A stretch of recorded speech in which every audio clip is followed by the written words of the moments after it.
The will was a fake. I knew it the moment I saw my mother's signature. She had a habit, my mom. She always wrote her "Gee" with this little tail that curled back left, like a fishhook. She'd done it that way since she was a girl in Sudbury, she once told me. 40 years of signing her name the exact same way.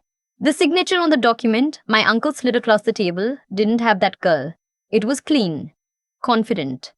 Someone else's idea of her handwriting. I didn't say a word. I folded my hands in my lap, looked up at him, and said, "Thank you for letting me know." He smiled. He actually smiled. My mother, Claire, died on a Tuesday in late October. She'd been fighting ovarian cancer for 14 months. I was 31 years old. I lived 40 minutes away in Guelph, and I had spent the better part of that year driving the 401 back and forth to her house in Burlington so many times I knew every crack in the pavement. I knew which Tim Hortons had the fastest drive to. I knew what playlist she wanted when she was having a bad pain day. I knew the name of every nurse on the palliative care rotation. What I did not know, what I had no reason to suspect, was that my uncle Derek had spent those same 14 months watching my mother's property like a man waiting for a fruit to fall. My mother's house was a 3-bedroom in Aldershot, the kind of quiet Burlington neighborhood where people still wave from their driveways. She'd bought it herself in 2001 after my father left, worked 22 years as an administrative coordinator at the school board, and paid it off completely in 2019. She was proud of that. She told me about the last mortgage payment the same way some people talk about finishing a marathon. She framed the paid-in-full letter and put it on the wall of her home office. The house was worth just over $1 million by the time she died. That's what Burlington does to a house in 20 years. Derek was her younger brother. He lived in Hamilton, worked in commercial insurance, and had always been the kind of man who tracked other people's good fortune more carefully than his own. He came to family dinners with questions about her renovation costs, her property tax assessment, what neighborhood comps were selling for. My mother used to wave him off and say, "You're worse than HGTV," and change the subject. I didn't realize until much later that he wasn't making conversation. He was doing research. When Mom got sick, Derek became suddenly, almost suspiciously attentive. He drove her to appointments when I couldn't. He offered to help manage the paperwork. He asked, twice, whether she'd updated her will. She told him it was handled. She had a lawyer. Everything was organized. He dropped it. Or I thought he had. Mom died at 6:47 in the morning. I was in the room. I held her hand. I am not going to write about those minutes because they belong to me and no one else. What I will say is this. Derek called me at 9 a.m. Not to grieve. Not to ask how I was doing. To tell me that he had spoken with Mom's lawyer and that there were some things we needed to sort out. He said it like it was a scheduling conflict. I asked him which lawyer he'd spoken to. He said he'd reached out to a few people and that Mom had made some changes to her estate planning that I should know about. I said, "I'll call you back." I hung up and I called Diane. Diane was my mother's actual lawyer, the one who drafted her real will in 2018, updated it after her diagnosis in late 2024, and who I had met in person 3 times over the course of Mom's illness. I had her direct number saved in my phone under Mom's lawyer, Diane, do not lost. Diane picked up on the second ring. I told her my mother had passed that morning. She expressed her condolences, sincerely, not procedurally. Then I asked her if Derek had called her. She paused. No, he hasn't. Should he have? I told her what Derek had told me. Another pause, longer this time.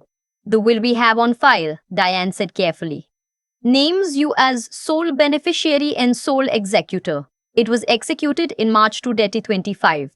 It has not been changed. I felt something settle in my chest, cold and quiet.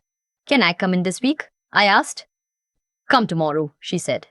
I didn't call Derek back that day. I told myself I needed to focus on the immediate things, the funeral home, the death certificates, calling the school board where Mom had worked to notify HR. I had a list that she and I had made together in August when we both understood the direction things were heading. We'd sat at her kitchen table with cups of tea and written it out, item by item, in her neat printing. Column A, who to call. Column B, where to find the documents. Column C, what she wanted for the service. I followed the list.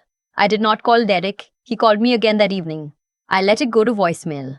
He left a message saying he wanted to get together and go over some things and that he had documents from the estate he needed to share with me. He said it was time sensitive. I listened to it twice. Then I called my cousin Derek's daughter Pam, who I trusted and who I knew had a complicated relationship with her father. "Is your dad acting strange?" I asked. She was quiet for a second. "Define strange." "Like he's planning something." She sighed. "I don't know what he's doing, but he asked me last month if I knew what your mom's house was assessed at. I told him I had no idea and he should drop it." I thanked her and let her go. That night, I couldn't sleep. I lay in my childhood bedroom. I've been staying at the house to be close to Mom those last few weeks. And I looked at the ceiling and I thought about the paid-in-full letter still hanging in the home office down the hall. I thought about 14 months of Derek being helpful. I thought about how every single time I'd arrive for a visit and he was there, he found a reason to be alone in the office. Printing something, he'd say, looking for something. "Just be a minute." I got up at 2 a.m. and I went into the office and I opened the filing cabinet. The original will was still there. The blue folder. Diane's firm name on the label, exactly where Mom had shown me. I took a photo of every page with my phone. Then I checked the folder behind it, the one with the property deed, the title, insurance, the mortgage discharge, all there. But tucked into the very back of the drawer, in a plain white envelope with no label, was a document I had never seen before. A 2-page will, dated 8 months earlier, signed with my mother's name. I stood in that office in my socks at 2 in the morning and I looked at that signature. No fishhook. I put the document back exactly where I'd found it. I went back to bed. I did not sleep. Diane's office was on Brown Street in Burlington. I sat across from her the next afternoon with the phone photos I'd taken of both documents. I hadn't touched the fake will again. I'd just photographed it in place and left it. Diane looked at the photos for a long time. She pulled up the real will on her screen and held the phone beside it. "The date on this," she said quietly, pointing to the fake, "is 7 months before your mother updated her actual will with me. So even if this were legitimate, it would be superseded." She set the phone down. "But it isn't legitimate." I asked her what came next. She explained it to me methodically. In Ontario, a fraudulent will is a serious matter. If someone attempted to use it to claim an estate, it could involve the police, the courts, potentially criminal charges. She also said we needed to be careful. I should not confront Derek. I should not remove or touch the document. I should not give any indication that I had found it or suspected anything. "Let him bring it forward," she said. "That's when he exposes himself." I asked her if she'd seen this kind of thing before. She looked at me over her reading glasses with an expression I will never forget. "Unfortunately," she said, "yes." She referred me to a colleague who specialized in estate litigation. His name was Marcus. He was based in Oakville. And when I called him that same afternoon and described the situation, he said 3 words before I'd even finished: "Don't touch anything." I went back to Burlington and I waited. I returned Derek's calls. I was calm, cooperative, and I gave him absolutely nothing. When he said he had documents to share, I said, "Whenever you're ready." When he asked if I'd spoken to a lawyer, I said, "I have some calls in." When he said he was worried about the estate sitting unsettled, I said, "I know, it's a lot to manage." Every conversation I recorded on my phone. In Ontario, as long as one party in a conversation consents to the recording, it's legal. I was the consenting party. Derek came to the house 4 days after Mom died. He brought a folder. We sat at her kitchen table, the same table where she and I had written our list in August. And he slid a copy of the fake will across to me. I looked at it. I looked at him. "She updated it," he said. "She wanted to make sure I was provided for." We talked about it a lot near the end. I asked when she'd signed it. He gave me a date from the previous winter. I nodded slowly. I said, "I'll have to have my lawyer review this." Something flickered across his face. He'd expected me to argue, I think, or cry, or fold. He recovered quickly and said that was completely understandable and that he was happy to give me time, but that there were carrying costs on the property. And the sooner the estate was settled, the better for everyone. I said, "Of course." He left 40 minutes later with his folder and his confidence and his plan, and I sat at my mother's table and I pressed my palms flat against the wood and I breathed in and out until my hands stopped shaking. Then I called Marcus and told him Derek had made his move. Marcus was methodical in a way that reassured me. He contacted Diane. Together, they engaged a forensic document examiner, a woman in Mississauga who had given expert testimony in probate fraud cases before Ontario courts.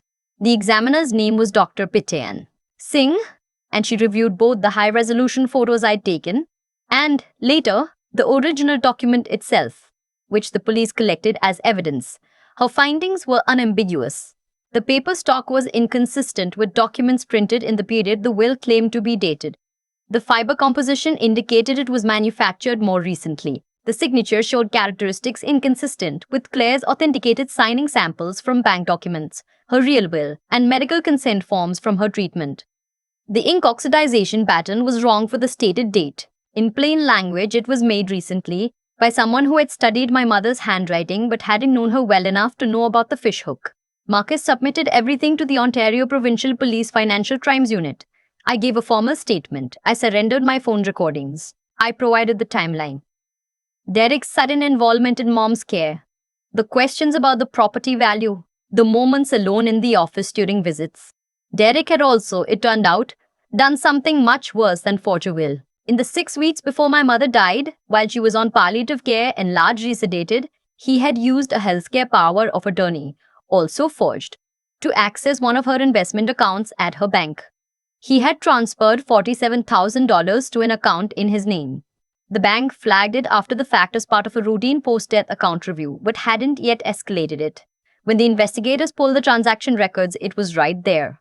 $47,000, wire transferred in 3 installments while his sister was dying. He had been bleeding the estate while she was still breathing. I found out about the bank transfers on a Thursday. Marcus called me. I was in my car, in the parking lot of a low Blas in Guelph, and I sat there with the engine off for 20 minutes after I hung up. I thought about my mother in her hospital bed with the morphine drip and the weighted blanket I'd brought from home because she said the hospital ones were too thin. I thought about Derek sitting with her, being helpful, and then going home and making phone calls and moving money. I thought about all the times he'd asked me how she was doing with his tone of concern that I had taken at face value. Because what kind of person pretends to care about a dying woman for access to her bank account? I did not cry in that parking lot. I had already done my crying for my mother. What I felt in that moment was something cleaner and harder than grief. I went home. I let the investigators do their work. I did not call Derek. I did not confront him. I did not post anything online. I told no one except Marcus and Diane and my cousin Pam, who went very quiet on the phone and then said, "I'm so sorry. I didn't know." I believed her. I still do. The estate probate process in Ontario requires that the will be submitted to the court and that any competing claims be declared. When Derek formally submitted his forged document to the estate court in Hamilton, with himself as named executor and primary beneficiary, he had no idea that Marcus had already filed a challenge supported by Dr. Ginn Singh's forensic report, the police investigation file, and a sworn affidavit from Diane confirming the authenticity of the real will. He walked into that process thinking he held the winning hand. The hearing was not dramatic in the way people imagine legal proceedings from television. It was a meeting room in a courthouse, fluorescent lighting, a table, a registrar, lawyers on both sides. I sat behind Marcus. Derek sat across the room with his own lawyer, a man who I later learned had not been fully briefed on the forensic evidence, something that became obvious very quickly. When Dr. Singh's report was entered as evidence, Derek's lawyer asked for a recess. When the OPP financial crimes file was entered, there was another recess. When it became clear that the forged power of attorney had already been flagged by the Financial Crimes Unit and that charges were being considered, Derek's lawyer leaned over and said something quietly in his ear. I watched my uncle's face in that moment. I had spent 31 years of my life at family dinners and holidays and birthday parties with this man. I had watched him carve turkeys and argue about hockey and show me card tricks when I was 8 years old. I had believed up until 14 months ago that he was just a bit much, a bit too interested in money but ultimately harmless. I watched his face change when he understood what was happening and I felt nothing, not satisfaction, not anger. Just a kind of quiet clarity, like a room after a window is opened. Marcus didn't even have to speak. The registrar walked through it efficiently. The forged will was invalid. The authenticated will, executed by Diane's firm in March 2025, was confirmed as the governing document.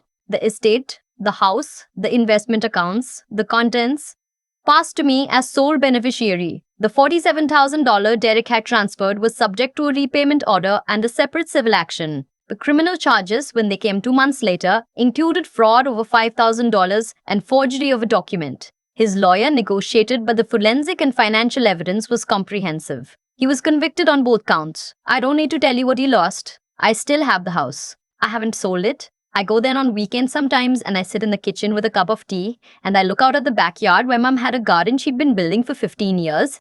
She grew tomatoes and dahlias and something she always called the aggressive mint that spread further every year and that she could never bring herself to pull out entirely. The mint came back this spring. It's moved 3 feet left of where it was.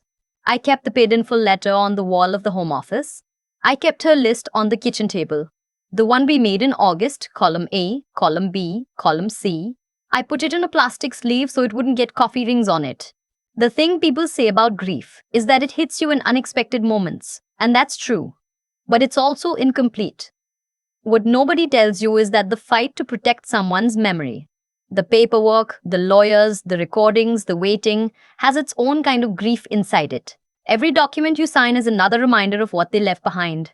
Every conversation with an investigator is another hour you spend thinking about who betrayed them and how. What I know now that I didn't know then. Keep records. If you are managing someone's estate, keep records of everything. Know where their documents are. Know their lawyer's name. Know what their signature actually looks like. The small personal details that make it theirs. My mother taught herself to write with that fishhook curl before I was born. She never changed it. She wrote birthday cards with it, and grocery lists with it, and the annual Christmas letter she sent to her old friends from Sudbury right up until the year she got sick. Someone who didn't know her well enough forged her name and forgot to include it. She protected me from that office down the hall, all the way to the end. I think about the mint a lot, actually. How my mom never pulled it out even when it spread further than she planned, because she said it was still hers, still growing, still doing exactly what it was supposed to do. That's how I feel about the house now. It's still standing. It's still hers. And whatever Derek thought he could take from it, from her, didn't survive contact with the truth. People ask me sometimes what it felt like to sit in that room and watch the whole thing unravel. I don't think they expect my answer, which is quiet. It felt quiet. Not triumphant, not relieved. Just quiet the way a room gets after a long noise finally stops. The thing I keep coming back to is that Derek made every decision he made because he believed I wouldn't notice, wouldn't fight, wouldn't know enough to do anything about it. He thought grief would make me passive. He thought a young woman who'd just lost her mother would be too overwhelmed to read documents carefully, too emotional to think straight, too raw to act. That assumption, that I was manageable, was the first mistake he made, and it ran underneath every other mistake that followed. What actually got him wasn't the lawyers, as good as Diane and Marcus were. It was the records. It was the photos I took at 2 a.m. in my socks. It was the fact that my mother had shown me exactly where everything was kept, had walked me through every folder in that cabinet, had made sure I knew her lawyer's name, and had the number saved. She had done that deliberately, while she was sick, because she was clear-headed enough to know that the people who loved her most needed to be prepared. That's what I mean when I say she protected me all the way to the end. It wasn't magic. It wasn't luck. It was her being careful and thorough and honest with me about what was coming, and me being willing to pay attention. I learned something from watching Derek too, in the way you sometimes learn things from the worst examples. He spent 14 months doing what he did, the questions, the positioning, the access, the transfers, the forgery, and it cost him everything he had. His reputation, his finances, his freedom for a period, his relationship with his daughter. He gave up all of it for a house he never lived in, and money he only held for a few weeks. That's what happens when you let that kind of wanting run the show. It doesn't make you powerful. It makes you careless. And careless people leave evidence. I'm not a naturally patient person. I wanted to confront him the night I found the fake will. I wanted to call him right then at 2 a.m. and tell him exactly what I knew. What stopped me wasn't legal strategy. That came later. What stopped me was something simpler. I knew that acting on impulse would hand him an advantage. So I didn't. I waited. I built the case piece by piece and I kept my mouth shut and I let him keep walking forward, thinking the ground was solid. That restraint was the hardest thing I've ever done. My mother used to say that the people who last are the ones who can hold on a little longer than everyone expects. She said it about her garden, about her mortgage, about her illness. She was right every time. The mint came back this spring. I'm going to let it keep spreading.